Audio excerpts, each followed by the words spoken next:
Hello, welcome to the inaugural edition of JRods Tasting Room Notes. I want to give the average person, the average wine lover like me, the experience of what it was like to go to certain tasting rooms around the country. And I'm going to do that over and over again over the next year and a half, and we'll see what happens. The first one is Spring Valley Vineyards up in Walla Walla, Washington. They have a tasting room on the corner of Rose and 2nd Street, and it's really awesome. They're refurbishing an old building. There's 3 stories, and they're actually going to add a rooftop garden for the 4th floor, which will be really awesome. They also have a winery there, and all of their fruit that they use in these wines are 100% estate grown. So they're not buying grapes, and they're not buying wines to blend into their own wines. They've been around since the mid-1860s, and so that's really cool. I like to see the older wineries. Generally, they know what they're doing. They've survived ups and downs. It's cool to see startups too, don't get me wrong, but these folks have been growing fruit in the region and making wine in the region for a long time, and so they know what they're doing, and it was a lot of fun. It was $20 a taste, and for a tasting menu, and there were 5 wines on the menu, and then they added, as the course of talking about the wines, they added 3 or 4 other tastes, and so you definitely got your money's worth. Now these are reasonably priced wines. They're not the ultra premium $100, $200, $300 bottles of wine. They're not the cheap $13, $14, $15 either. These range in between $35 and around $50. And so, yeah, at that price point, it makes it a little tougher to buy a case of it. But these are the kind of wines that you can buy and you can lay down for a year or two, and they'll be just fine. And so that's kind of nice. We sat down in this little nook, which you can see in a little bit.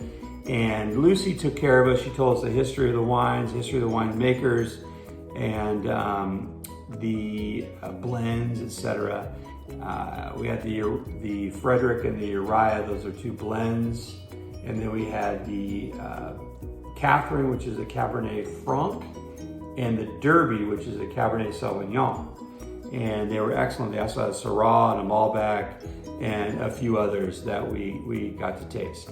So for my money, spending $20 for an hour and a half of entertainment and tasting really good wines was excellent.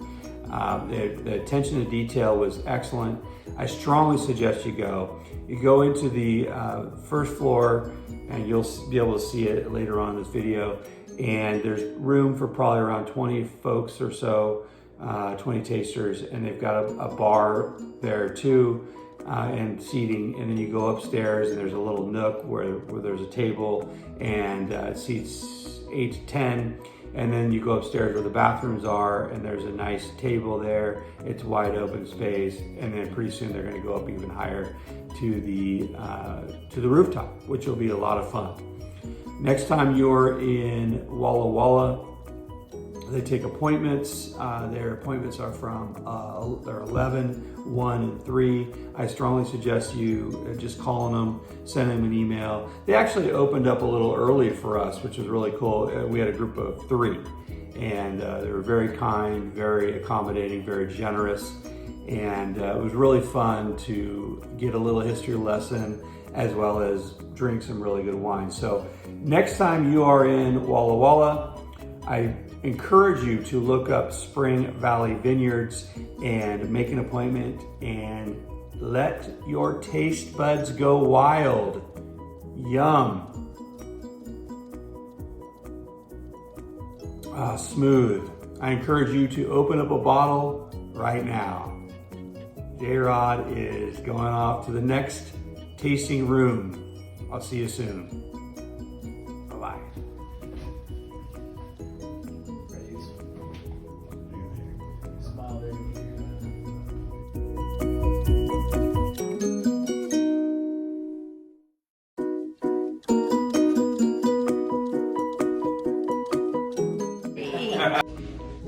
So we are at Spring Valley, home of Uriah and Frederick and a few others. Great red blends, Cabernet, Merlots, Cab Franc, etc. Really awesome, really smooth, big, bold, can drink with anything. They had a Viognier, was the only white that we had, and it was very fruit forward and smooth. If you're in Walla Walla, you gotta come to Spring Valley. And this is the top floor. They said they were gonna do a rooftop garden, and then there's like a little nook in here on the middle floor. Had the drive-by graduation. And then they went to Yellowstone, and it's definitely one of the upsides of this pandemic.